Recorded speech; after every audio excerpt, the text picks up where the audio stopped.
Hi everyone. Video 4 on our journey through the S-block elements, we'll be looking at the halide compounds of group 1 and 2. And I'm counting this video as the end of lecture 4, so the videos that will be ready for Wednesday. We're going to have 3 more videos on the S-block elements next time. They'll count for lecture 5, which is on Monday. I'll try and get them online as quickly as I can. So the group 1 halides can be prepared in the lab by a reaction of carbonate or hydroxide with the appropriate hydrohalic acid. So this is something like HCl, HBr, HF. So whichever group 1 halide you want, just use the right acid. And we've got an example here of both of the reactions. So lithium carbonate reacting with 2 equivalents of hydrogen bromide will create 2 equivalents of lithium bromide and give water and CO2. Or if you use the hydroxide, you only need 1 equivalent of the acid, and then you'll again produce the group 1 halide, and only with water as a byproduct this time and no CO2. Now all of these group 1 halides are colourless ionic solids, and they've got high melting points, and this is because they've got very ionic structures, large positive and negative charges, so they attract each other well.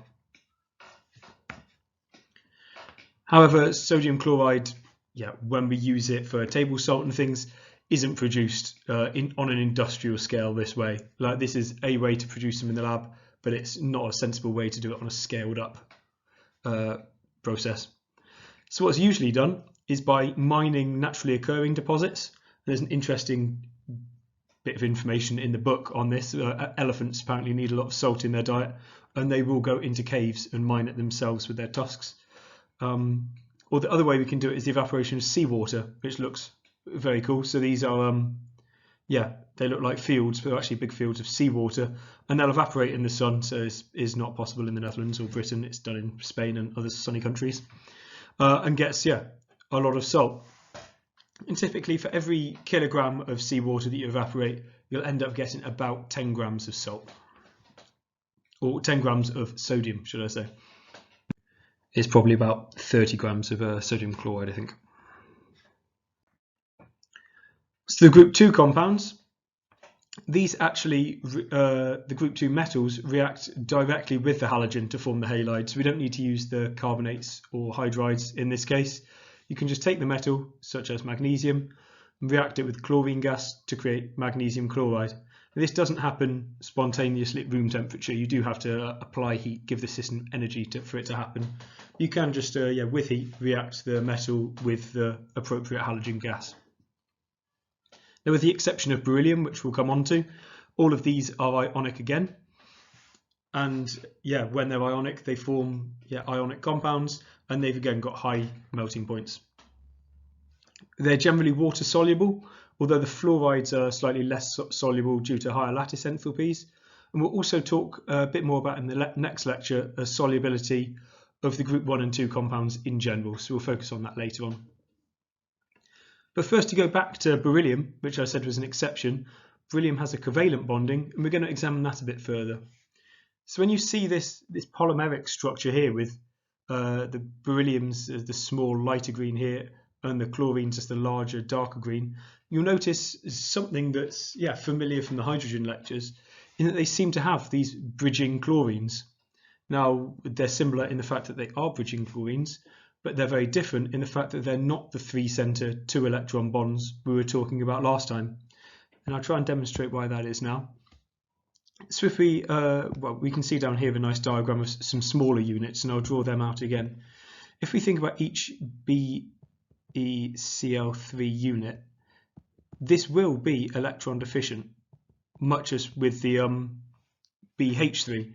So each of these bonds is 2 electrons, and around the beryllium we've got 6 outer electrons, so they're not is not a full octet. If we bring another one near it, however, which is also electron deficient, so this second BeCl3 unit also just has 6 valence electrons. The difference this time, as opposed to hydrogen, is that chlorine has lone pairs. It's got quite a few of them.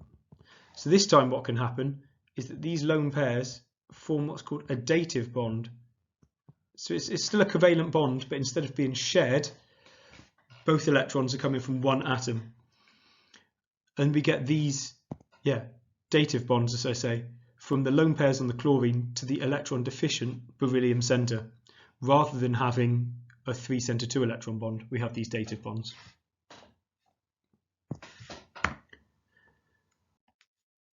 So then, as this is going to be the last video for lecture 4, even though it's not the end of the topic, I've put some questions in to try out if you want some exercises. So one that is less of a question and more of a worked exercise that I think is really good to go through is box 26.2. Oh, there's my, there we go. 26.2 on 1188 and 1189. It's across both pages. It's quite a long one. And it goes through the thermodynamics of why magnesium chloride doesn't exist.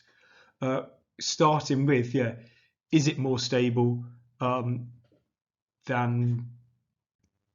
the elements themselves? But then also going on to see if it's stable to disproportionation, which you'll remember is something we talked about earlier. And then there are some questions that I've taken from the end of the chapter, 2 to 5, 9 and 12. I didn't choose all the questions because we're going to need some left for the end of the next lecture.